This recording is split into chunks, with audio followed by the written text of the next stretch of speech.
June 27th. I could be happy. The alarm clock chimed, and Sunset woke up, sitting up and stretching her arms in a different way so she couldn't wake up. Crap, I forgot! She sighed. A TV had a music recital in Commonwealth, Oregon, and Twilight had gone with her. Looking at the bed, it felt a little lonely, but they must have left early and... She sighed. Today was her birthday. Well, it was the human Sunset Simmer's birthday, to be told.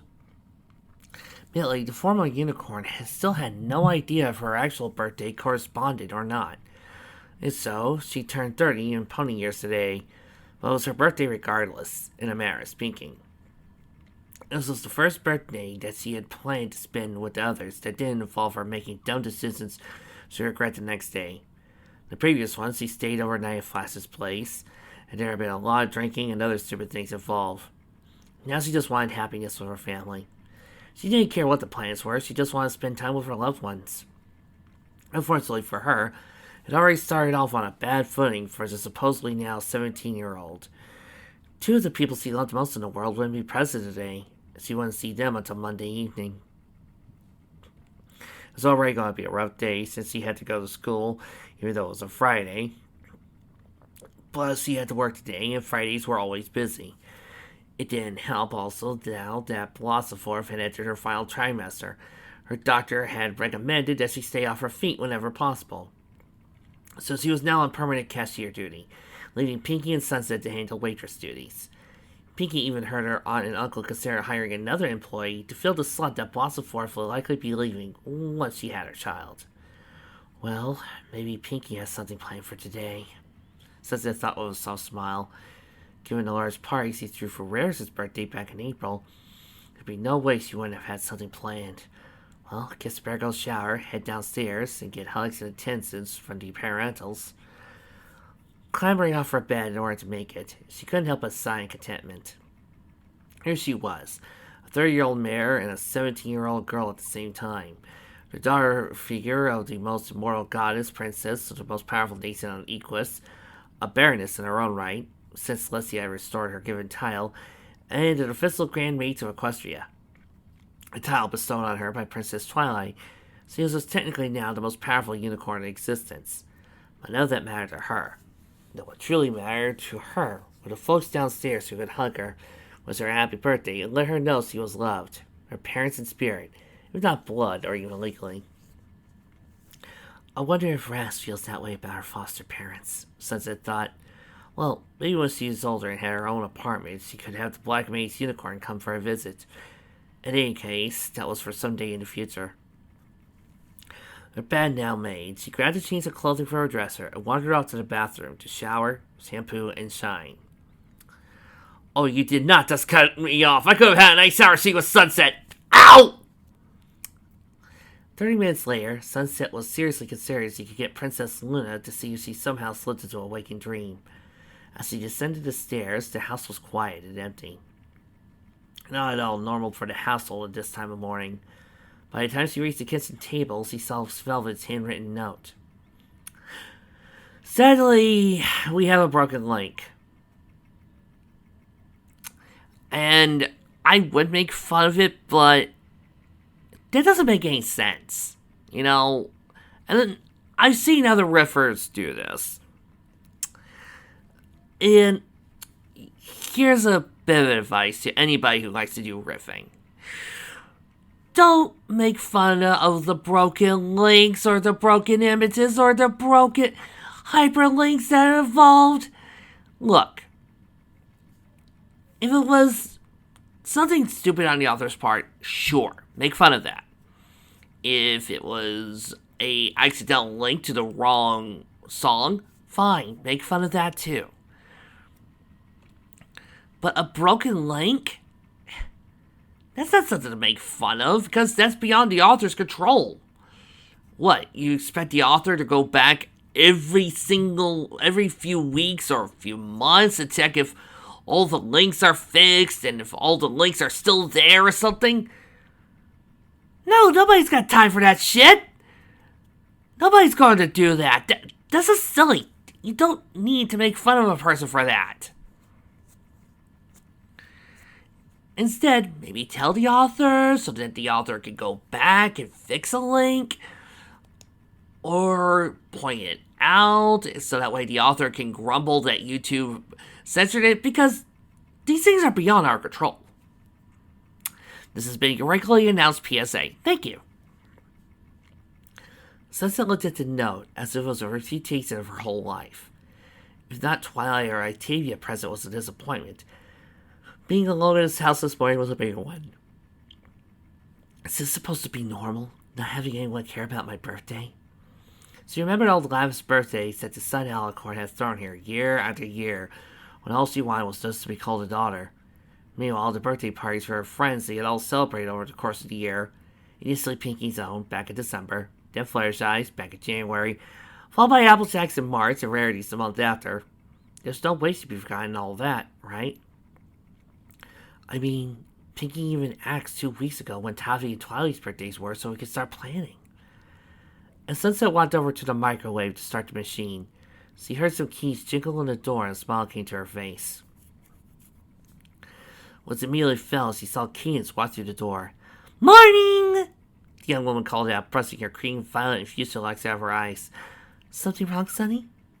"Oh, no, Katie, sorry," Sunset replied. "I just thought it'd be, Mrs. Fee coming in. She took Spike to an early doctor's appointment." "I know. She called me and Shiny last night to tell us," Cadance replied before looking at the teen with a critical eye. "You look a little down." "I just didn't sleep well last night," Sunset lied, not wanting to explain the whole thing. As it was, she knew that Cadance had good sense for reading people's emotional states, so she left it at that, changing the subject. Sunset asked, "What brings you here?" Walking over to the coffee machine and grabbing a cup, Cadance answered, "I figured you didn't want to take the subway or bus to school, and since I have to go up to North County Prison to a profile case I'm working on, I'd give you a lift." "Thanks, I appreciate that," Sunset said with a smile as she pulled her breakfast out of the fridge. "Want one?" "Thanks. I forgot to grab a yogurt out of the fridge on the way here," Cadance replied, taking one gratefully. After a few bites, he sighed. "You look really down this morning. You sure you're okay?" Sunset nodded as he finished her burrito. "I'll be fine, just couldn't sleep is all." "Okay. In any case, we gotta go soon," the lawyer replied as he looked at the clock. "I'll have to be at North Coast Jail by 8:30, and the freeway's always busy this time of day." "Okay," Sunset replied, gulping down the last of her coffee. "Let me go brush my teeth till we could go." As Sunset raced upstairs, Cadance reached into her purse, pulling out her phone. Quickly, she hammered a message out to the preset list. "She looks like the world's fallen down around her. Hope this is gonna be worth it, gang." "It will be," a response call returned. "It will be." Feeling the rays of the sun gently strike her eyes, as though it was a hint it was time to get a move on, Twilight Sparkle sat up in the sleeping bag she slept in. Quietly rising from the plush green carpet of the chiffon-haired girl's room, Twilight noticed that Fluttershy was still asleep. As was Octavia, who also stayed over as well. Given that Fluttershy and Rarity were the best choices to stay over at, and the latter was holding on to the various items for tonight, the oldest of their circle was the finest in citizen. Stressing the kinks out, Twilight heard her phone chime to indicate there were coming texts. Resuming her phone, she looked down and smiled softly, seeing both Cadance's initial comment reply from Twilight's mother. Part of Twilight's heart broke when she heard how disconsolate Sunset was to wake up to an empty house. But at the same time, the plum-haired academic had to remind herself it was all part of the plan. Surprise parties were a surprise for a reason. Unless she typed in response. "We'll get things going on this end, don't worry. Think we can keep staying away from home all day?" A few seconds later, she got a response from her father. "I talked to the Cakes, and he planned to keep her busy tonight until about 7. At that point, they'll drive her home, and then he'll be surprised. You got until then to get everything ready." "Will do. I'll remind the guards to park over by Mrs. Mountain's house, so Sunny doesn't recognize any of their cars." Turning off the phone, she had a girl's giggle come to her throat. Now's the time to get plans in gear. "Oh no," she's giggling. "That can't be good." A wry voice called. Twilight looked up from her phone to see Fluttershy and Octavia looking at her. "Morning," she said with a smile. "You look happy," Fluttershy observed. "Ecstatic," Twilight admitted. Hey, even all makes sense for what's going down tonight, and I'm not impacted as Toddy is, Octavia said. Remembering what it was, first I nodded. I'm happy for you both. Both you and Sunny. She needs this. Getting up from her bed, she started to make it and add, I'll make breakfast for us. Then we can head to your place, Twilight. Well, you have to park around the block so Sunny doesn't see your... Flashlight grinned as he said, already thought of that. Mom took my car to work today so I could borrow hers. Anyway, you girls freshen up, and I'll start making breakfast and pancakes, okay? As Cadence drove off, Sunset briefly watched her drive down the street before turning her attention back to school. Normally, she'd meet up with Rainbow or Lyra, but Rainbow sent her a text starting to drive to school that she had a team summer season met down south at Whitehaven High. It would be a class today, and to remind Miss Raven of that. Hey, Sunny! Sunset turned her head to see Lyra catching up to her. Wow, you look like shit. You okay? Yeah, the flame-haired girl sighed. Just, ever have one of those mornings where you think everyone you know forgot something important? Lyra nodded. Yeah. Back in December, I nearly unintentionally broke Trixie's heart because I got so tied up with Bonnie that day I lost track of time. I nearly forgot my best friend's birthday. Guys, I hate to be the idiot who forgets a friend's birthday, you know? Trixie forgets you. You don't say, says a deadpan. No, serious. And I think I'd be toast if I ever forgot my gals. Oh, speaking of which, Bonnie's birthday is July 8th, and we're throwing a party for her. Nothing major, just some friends and such. Like, I'd love to, Sunset said, giving your friend a Pan Am smile. Parker wanted to strangle Lyra for insensitivity. But Sunset reminded herself it was just as likely Lyra hadn't intended to twist the metaphorical knife in Sunset's back. After all, how many people knew her birthday? She was a changed person now. I couldn't just count on anyone just remembering it out of the blue, even amongst her circle of friends. Miss Simma, a word if you please. Sunset turned and saw Miss Luna approaching her, a serious look on her face. Don't know what you did, but I don't want to be a part of it, Lyra joked. Yeah, whatever, delinquent, Sunset replied. Talk to you after class. Tell you what, let's go lunch this afternoon. It's on me, Lyra said, waving as she walked off. Deal. So he said to Lyra as he turned her attention to the summer school principal. Can I help you, Miss Luna? No. If anything, I should be asking you that, Sunset, the educator replied. I got a call a few minutes ago from Cadence, who said you were looking under the weather. I wanted to follow up on that to see if you were okay. I just didn't sleep well last night, Sunset replied. I'm not sick or anything. The smile on Luna's face was genuine. Forgive me for being a little concerned. As an educator, I have to make sure all my students are here. As your mother's best friend, obviously the matter of your care becomes a little more personal, if you understand. I do, Sunset yawned, a bit involuntarily, just a little looked around. Sunset, I'd very much appreciate it if you went and took a nap in my office. Feel free to use the couch, and I have a small blanket there that I use occasionally myself if I need it. The secretary called herself in today, so there won't be anyone in the admin office to bother you. Miss Luna, Just humor this old woman, okay? I'll tell you, teacher, I excused you. Sunset yawned again. Okay, if you insist. Maybe I do need a little more sleep. With that, the teen headed out to the principal's office. Luna watched her walk into the building before calling out, All right, you're free to come out. From the building's other wing, Rainbow, Trixie, Bonbon, Minuet, and Lyra all came out. In fact, only 2 of the 5 were summer school students would have tipped anyone off that something was amiss. Fortunately, Luna had covered that issue over smoothly. Well, Trix, and I could keep her busy during lunch, Lyra explained, to which Trixie nodded her head. AJ and Pinky are meeting me at my parents' chocolate shop, Bonbon replied. We'll make the cake there. That leaves you and me to take care of things, Colgate, Rainbow said. This is gonna rock! Hey, don't forget that we had to pick up Blossom as well, Minuet added. No way she's gonna miss this one. You know, this would look very good on you, Coco, Suri Polymer said to her future freshman apprentice. The two were a tender-sized treasure box, an intimate store that served very special clientele. Any guy who saw you in this would be very smitten, she commented. Coco looked at the sheer lacy number, trying not to bless the color of her purse. It's very, see-through, she stammered. Suri gave a soft smile. Trust me, I've worn less around my boyfriend. That is, after all, the point. What about me, sis? Crackle asked, eyeing the thing with a lot more certainty than Coco did. Suri gave her friend Vanity Fair, the one who would oversee Crackle, a slight glance, but it was more than enough to get the message across. Crackle, you're the more adventurous type, right? Vanity said with a knowing smile. I think they might have just want you to this way. Leading the girl over to the other section of the store, Vanity gave her friend the clearance to do whatever it was they planned. Suri looked down at the girl. Coco, can I be frank with you? You're not going to survive some of the more public events at Zachary's if you don't relax. The girl immediately gasped. But that... She finally pointed at the outfit, turning completely early red. I can't wear that. My parents will kill me. Suri smiled patiently.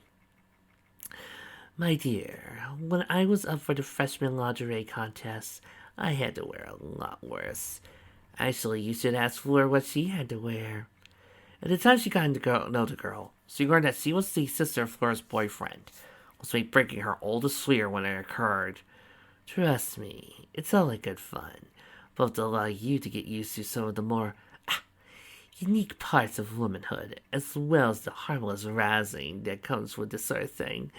I assure you, when you're a senior, you'll probably be doing the same thing to a sweet thing like yourself, wondering why you ever got worried about it. Coco looked at Suri oddly. You sure about this? She laughed. Tell you what, we'll have dinner over my place tonight. You can wear that, and I'll wear mine. Okay? You promise? I absolutely promise. Can we have Crackle and Vanity join us? Coco added. I'm sure they have other plans, but we can ask them, Suri said, making a mental note to make sure that Vanity and Crackle hadn't made their plans. As Coco nodded and headed out to the cashier, Suri pulled her phone and texted Vanity to arrange that. Suri smiled maliciously. All it would take tonight would be getting Coco relaxed in that oh-so-revealing suit. Then, when she least expected, she'd find something in her drink. 5 minutes later, Coco Pommel would rue the day she ever tried to work her way up to the soul ladder using Suri's sister. Plus, I'll have a very happy fiancé, and happy marriages make for perfectly controlled ones. Suri thought as he wandered over to the body gels and other accessories. Let's see. I wonder how the edible ones taste. Trixie took a sip from her sake, then eyed Sunset critically. Sunny, you really don't seem to be yourself today. Are you sure nothing's wrong? Trixie, have you ever felt someone you know forgot something important? Sunset asked, twirling a fry in a small ketchup cut. Oh yeah, that I do, she said with a grin. Goofball here almost forgot my birthday this past year. I didn't forget, okay? I got tied up with other things, Lyra said, blushing. Besides, the only reason why we meet on the 20th is because your birthday's on Christmas, and I felt sorry for you when I was 9. Sunset was taken aback by that. Really? Trixie nodded, put her arm around her best friend. Yeah, it was really sweet of her to do that, she said, grumbling to Lyra. Too bad you were too busy with Bonnie to make time for the person who's like your sister. God, I love Lyra and Trixie's relationship in both universe in here. Are you forever going to give me grief for this? Lyra muttered. The great and powerful Trixie never forgets a slight, she said with a laugh. The great and powerful Trixie is cruising for a boozin', Lyra mocked growled, shaking a fist. Meanwhile, Sunset looked at her phone, ignoring her two friends. They were weird. She knew that, and they'd be back to reality anyway. So, what do you want to do? Trixie asked. Sunset looked up from her phone and blinked. Sorry I missed that. Ira and I were thinking about going to the movies in an hour, and wanted to know if you wanted to come. In reply, Sunset looked at her phone. Sorry, girls, but I have to work this afternoon, so I'll take a rain check if that's cool with you. Yeah, sir, Lyra replied. Sunset rose from her chair. I gotta get going. Thanks for lunch, Lyra. No problem. The Celeste-haired girl nodded. You left? Nah, Secret Cube Corner's not that far away. Besides, You guys probably want to get going soon anyway. Sunset gave her friends a grin, picked up her backpack, and headed out the door. Man, she looks rough. Like nobody loves her. Did you have to twist the knife like that, Trixie? I didn't mean to do it. I was just answering your question. And by the time I realized what I said, it was too late. The Alice blue-haired girl admitted. I'll apologize to her tonight, okay? That works. Let's go meet up with Rarity so we can help her with stuff to decorate. Candace was looking over some paperwork in her office when she heard a knock on the door. She looked up to see Sonny Armour there, standing in a suit. So, what can I do for the FBI, Agent Armour? She replied with a smile. He walked in with a grin. Oh, I'm here to investigate a thief, he said as he rose from her desk and walked over to him. Put her arms around him, she asked innocently. No thieves here, Mr. G-Man. We're lawyers. We're swindlers, not thieves. She then leaned forward and kissed him. Yeah, it's not my thief, he said. The one that stole my heart. She did grin and gently elbowed him in the stomach, making him say, Injury! Injury! Anyone know a good lawyer who can help me sue my attacker? No, Shining, you deserved that for that cheesy line. Keep it up, and you're sleeping on the couch, mister. She teased as she went over to get her purse. So ready for lunch? He nodded, yeah. And my parents are already downstairs, picking up the documents. And he said to meet us at the cafe across the street. Can't believe it. Has it been a year and already? I know, but Mom and Dad looked it up, so he sighed. Besides, Sunny deserves this. We love her, and she belongs with us. Well, let's go meet your parents then. Candace said with a smile as they departed her office. Sunset sighed. It was a busy day at the Chicago Car and Cafe, and it helped that Blossoforth had a medical emergency related to her pregnancy. Worse, given that Sunset hadn't shown up yet, Pinky of all people, had gone along with the floor-held girl and helped her get relaxed while he went out to see Blossoforth's doctor. That was bad enough. But somehow they managed to have a busier than normal day here. As a result of that, Sunset had run herself ragged getting orders to and fro. Usually on Saturday afternoons, she had time to joke with any of her friends who came in, or get to know any of the other CHS students who came in better, and generally improve her reputation. That really needed much more improvement after all the changes of this past school year. Yes, there were some students who would never forgive her. Sweet Surprise, Dazzle Dance, and Dusty Road all came to mind. But she learned, even before her reformation, that there were people who would never love her. Still, sucks to be the hated one. She knew as she dropped off an order with a customer with a smile, then rushed back to the counter. Okay, I think that covers it, she exhaled a relief. Sunset, take a blank, Cup told her. I think we can handle it from here in case one of them has an issue. Are you sure, Mrs. Cake? It's not a problem, Sunset replied. The older woman gave the teen a kind, patient smile, the kind, proud, loving parent would. You're fine, dear. You don't have to pace yourself today, given you're the only one here. She didn't have a grin. Besides, I'm not so old I can't spend time on the floor myself. Seeing one of the customers with an empty glass, Mrs. Cake then went over to take care of the issue. Sonny, do you have a moment? Carrot asked. Sunset nodded and went over to the back end.